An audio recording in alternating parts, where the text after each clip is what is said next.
The third and most important development in Hellenistic philosophy is called Stoicism.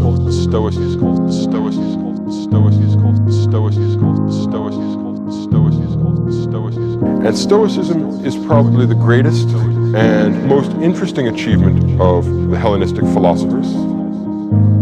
Stoicism is, in fact, a noble philosophy.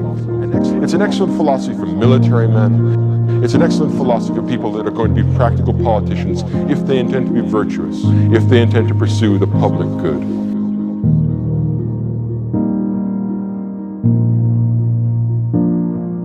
Stoicism is characterized by a rejection of pleasure as the standard of human happiness and human felicity.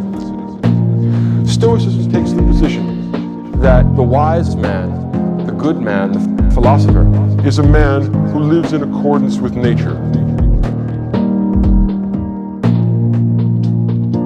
He fears only abdicating his moral responsibility.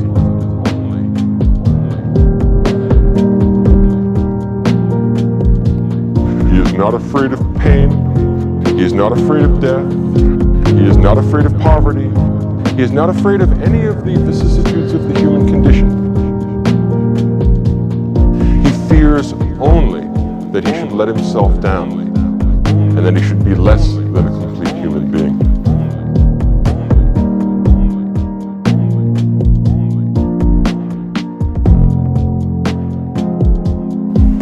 According to the Stoics, the only matter of concern to a wise and philosophic individual is the things completely under your control.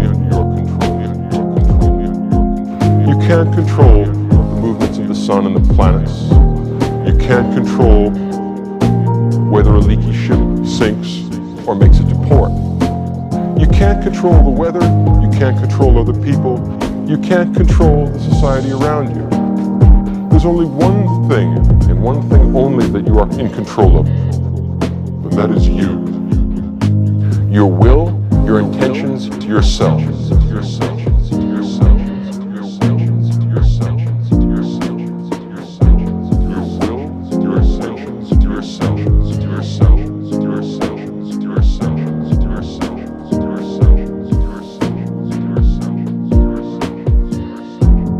In other words, the wise man, the truly philosophical man, is the man who is entirely in control of his own soul, who takes utter and complete moral responsibility for his actions,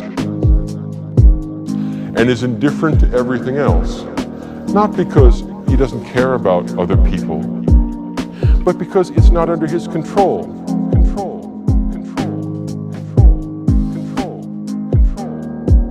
There's no use wondering or worrying about what tomorrow will bring, since tomorrow isn't under your control. Do what's right today, and let tomorrow take care of itself. The Stoic philosopher is the man who has liberated himself from fear. He's not afraid of death. He's not afraid of pain. He's not afraid of other people's dismissal. He's only afraid of making chaos of his soul, because his soul is the only thing he's completely in control of. The only thing he cares about is that he should meet his moral obligations. Ralph Waldo Emerson once said that greatness is the perception that virtue is enough. It's an elegant and beautiful line. Virtue, moral virtue, an organized soul which pursues rationally the ends which are good for all human beings. That's the Stoic conception of virtue. We do not need wealth. We do not need sexual gratification. We do not need life itself. If moral virtue tells us that we must die in the pursuit of some good end, the protection of our family, the protection of our home, the protection of the innocent, in the doing of right, nothing should be spared. Not even our lives. Not even our lives. Not even our lives. Not even our lives. Not even our lives. Not even our lives. Not even our lives. Not even our lives. The Stoic wise man is a man who has trained his soul trained his mind so that he is not afraid of apparent evils. He is only afraid of real evil. He is afraid of losing control of his soul. He is afraid of being a slave to lust, to desire, to emotion. The Stoic man is the honorable philosopher, the man who stands at his duty and is steadfast and serious-minded. In living according to nature, what the Stoic philosopher does is examine the nature of the human condition and the nature of the world around us. He discerns his position in nature, he discerns the kind of creature that he is, and he lives in such a way as not to disgrace himself, as not to be less than what he truly could be. He will live up to the fullest potentials that human being has to offer. And for the Stoics, we must remember that any virtue which is accessible to any human being is in principle accessible to all of us. We all have a rational nature, which allows us to control our feelings, control our behavior, control our connection to other people.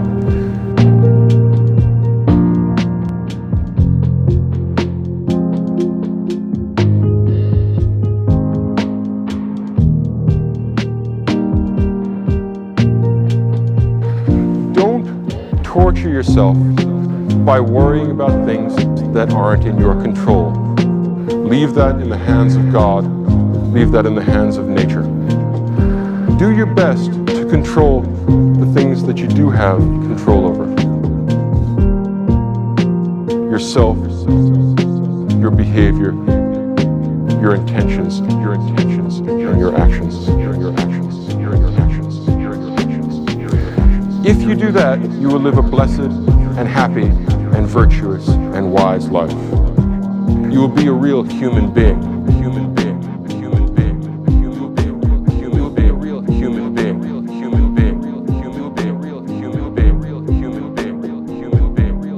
being. If you fail to do that, gradually the inclination towards debauchery, evil, vice, sin will become greater and greater. Unless you arrest this slide towards self-indulgence, you will harm yourself and you will harm the people around you. No rational being wishes to harm themselves. No rational being wishes to harm the people around them. Because of that, if we were to be rational, it is the same thing as making us good, and that is the same thing as making us free. Not free in the sense of political freedom, but free in the sense of being autonomous, making our own decisions, making laws for ourselves. Free in the sense of no longer being the slave of our passions, pushed about by our feelings, being a toy that gets messed with by arbitrary things that are really beneath the human condition, that are mere emotion. If we want to be fully human, we must be fully free, and that means fully rational, and that means fully good, and that means fully good, and that means fully good, and that means fully good, and that means fully good, and that means fully good. The Stoic man says that a virtue that is possible for one man is accessible to all of us. There is no excuse for us not being that good. If we provide such excuses for ourselves, we harm ourselves and we harm others by preventing us from recognizing our true moral obligations.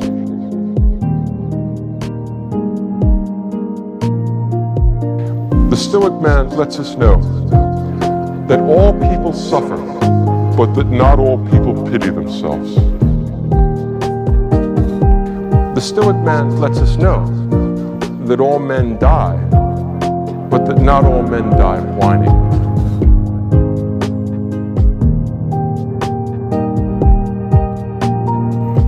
Something to think about, something to think about, something to think about, something to think about, something to take home with you and take all it over.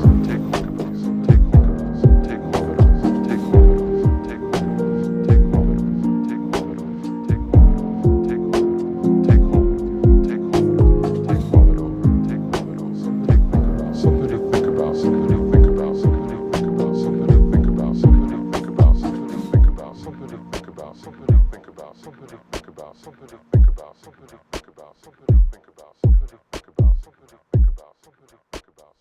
about.